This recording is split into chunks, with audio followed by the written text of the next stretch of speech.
పార్లర్‌కి వెళ్ళడానికి రెడీ అవుతున్నాము. బట్టలు ఐరన్ చేసుకుంటున్నాను. మా ఇంట్లో ఉన్న లక్షణం, మంచి లక్షణం ఏంటంటే ఎవరి బట్టలు వాళ్ళమే ఐరన్ చేసుకుంటాం. అది పిల్లలమైనా సరే, పెద్దలమైనా సరే. ఇంకా నాకున్న చిన్న జుట్టుని దువ్వుకొని వాచ్ పెట్టుకొని రెడీ అవుతున్నాను. మా వారు ఏ రూమ్‌కి ఆ రూమ్ తలుపులు వేసి వెళ్ళమని చెప్తారు. ఇంకా లైట్లు ఆపకపోతే భలే అరుస్తుంటారు. కోపం వస్తుంటది. ఇంకా పప్పుచారు, అన్నం బాక్స్ పెట్టుకున్నాను. మధ్యలో ఆకలవుతే ఎట్లా అని చెప్పేసి దానిమ్మ పండు, ఒక క్యారెట్ కూడా పెట్టుకున్నాను. ఎంత తొందరగా బయలుదేరుదాం అనుకున్నా సరే ఈ ఇంట్లో కిచెన్ పనులు అవన్నీ ఉంటుంటాయి కదా. బట్టలు ఆరేసుకోను, బట్టలు వాషింగ్ మిషన్కి వేసుకొని ఇంక ఎట్టకేలకు బయలుదేరుతున్నాను. లాక్ తీసుకున్నాను. లాక్ వేయడం, బయట తాళం వేయడం, ఇంకా ఈ స్టాండ్లో చెప్పులు నాకున్న 2 జతల్లో ఒక జత తీసుకున్నాను. ఇంకా బయలుదేరాను. మేము ఉండేది 5th ఫ్లోరు.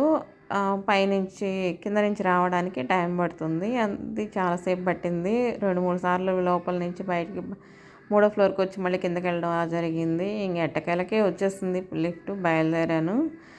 చిన్నగా నాకున్న వెహికల్తో స్టార్ట్ అయ్యాను. అక్కడికి వెళ్ళిన తర్వాత 2 ఫేషియల్స్ క్లయింట్స్కి ఎలా వేయాలనేది చూపెట్టాను. ఆ తర్వాత నాకు ప్రోటీన్ ప్యాక్ పెట్టించుకున్నాను. నేర్చుకునే అమ్మాయి వచ్చేసి హెయిర్ వాష్ చేస్తుంది, పెట్టుకున్నాను.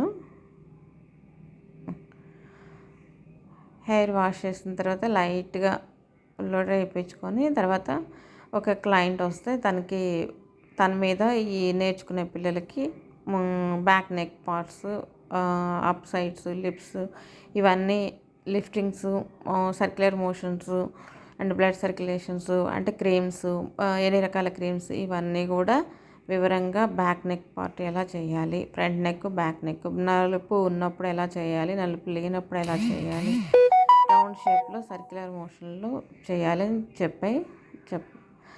తర్వాత హెయిర్ కట్ ఒకటి చూపించాను. హెయిర్ కట్ వచ్చేసి క్లయింటే తనే చేయించుకుంది, నేర్చుకునే అమ్మాయి. ఇంకా అలసిపోయాను. ఇంకా ఇంటికి బయలుదేరాను. ఇంటికి వచ్చేసరికి ఇంకేముంది, కూరగాయలు, ఫ్రూట్స్, వెజిటబుల్స్ అన్నీ తీసుకొని వచ్చాను. ఇంటికి వచ్చేసరికి అలసిపోయి ఉంటాము.